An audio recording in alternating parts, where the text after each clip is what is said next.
Muy buenas a todos, bienvenidos a mi canal de economía. Algunos me conoceréis de los foros de bolsa, como Investing o PC Bolsa, y nada, al final he decidido montar un canal de YouTube.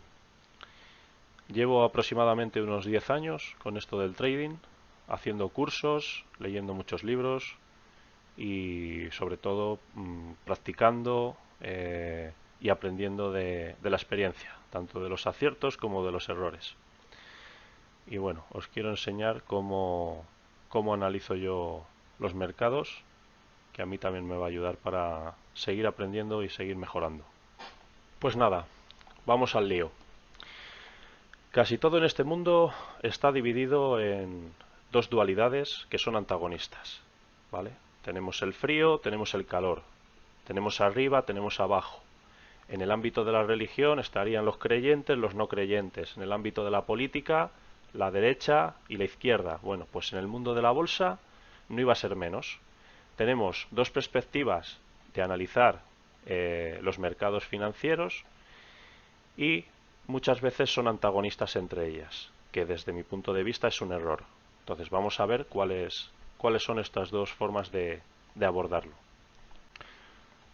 Pues bueno, por un lado tenemos el análisis técnico, por otro tenemos el análisis fundamental y por último a mí me gusta incluir este otro tipo de análisis, que es el análisis psicológico, que engloba todo lo que analizas con los otros dos.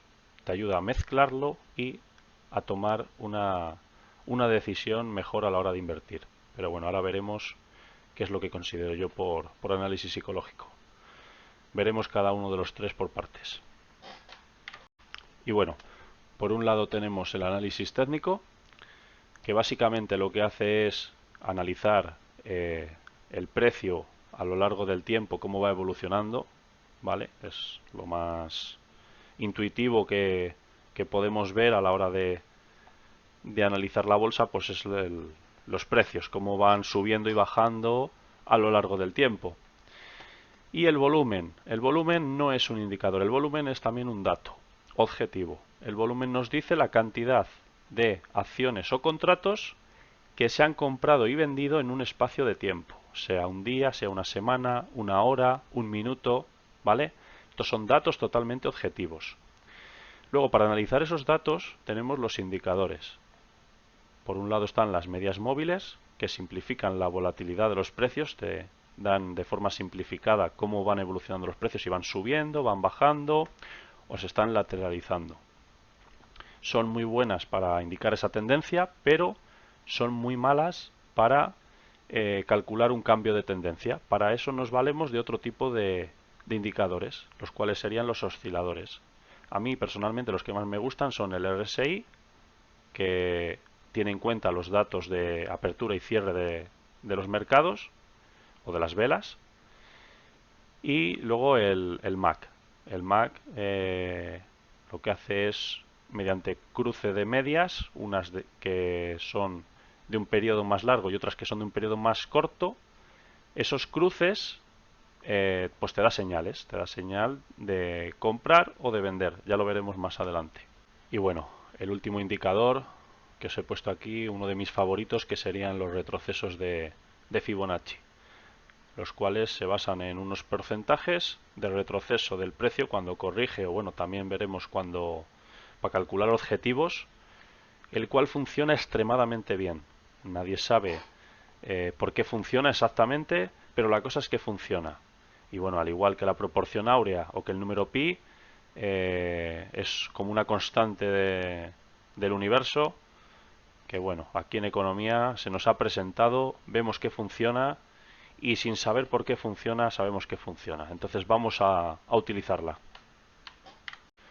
Y bueno, luego tendríamos el análisis fundamental. El análisis fundamental abarca muchos aspectos, pero bueno, en resumidas cuentas se encarga de valorar la evolución de la contabilidad de la empresa a nivel de activos, deuda, el patrimonio neto que tiene y ver si de cara al futuro va a seguir creciendo, se va a estancar o va a perder dinero, si ese negocio va a ser rentable o no.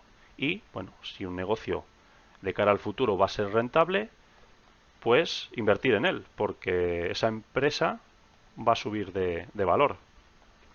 La capitalización sería el valor total de la empresa, ¿vale? Y se calcula de manera muy fácil.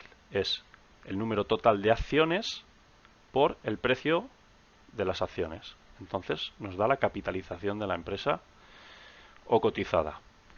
El PER es un ratio que nos da una relación entre lo que vale la empresa en su totalidad y los beneficios netos que hace. Lo normal es que este ratio tienda a 16, ¿vale?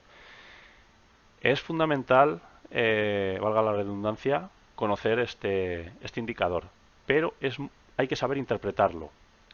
Hay veces que puede estar bajo, cuanto más bajo, en teoría mejor, pero puede ser una trampa de valor. Puede ser que esa empresa vaya a bajar sus beneficios y el mercado lo esté descontando antes de tiempo. O también puede ser que tenga un PER caro por encima de 16, que sean 25 o 30, y la empresa vaya a generar unos beneficios muy altos. Entonces, al presentar los beneficios, se quedaría un PER de 16. Entonces está descontando el mercado esos beneficios antes de tiempo. Vale, entonces hay que saber interpretar el PER. ¿Cómo os explicaría yo lo que es el PER? Bueno, hay otro indicador que no os he puesto aquí, que es el BPA. El BPA es el beneficio por acción. El beneficio por acción no es más que los beneficios que hace una empresa, los dividimos entre el total de acciones y nos da a cuánto le toca cada una de esas acciones. Por eso es beneficio por acción. Vale, pues el PER lo que nos viene a decir es que con ese BPA, con ese beneficio por acción, ¿cuántos años tienen que pasar para amortizar el precio de una acción? Me explico. Si la acción cuesta 1 euro y tienes un BPA de 0,10 céntimos, pues tendrías un PER de 10. Tendrían que pasar 10 años para generar un beneficio de 1 euro, sumando 0,10, 0,10, 0,10. No sé si me explico. Pues eso es el PER, pero bueno, si lo veis muy complicado, en resumidas cuentas, quedaros con que la media tiene que tender a 16. Por debajo de 16 una empresa suele estar barata y por encima de 16 suele estar cara. Esa es la teoría general, pero luego hay que saber interpretarlo. El apalancamiento sería dividir la deuda entre el patrimonio neto. Entonces te da el apalancamiento. Si te da un apalancamiento de 2, pues significa, por ejemplo, que tienes 400 millones de deuda y 200 de patrimonio neto. Lo divides y te da 2. Pues entonces esa empresa está apalancada por 2. ¿Vale? Eso sería el apalancamiento. Cuanto más bajo, mejor. Pero luego, pues hay empresas que están muy apalancadas y aún así logran beneficios. Y ahora es donde nos vamos a los siguientes ratios bursátiles, que sería el ROA o rentabilidad económica y el ROE, rentabilidad financiera. Vale, el ROA sería la rentabilidad que es capaz de generar la empresa teniendo en cuenta la deuda.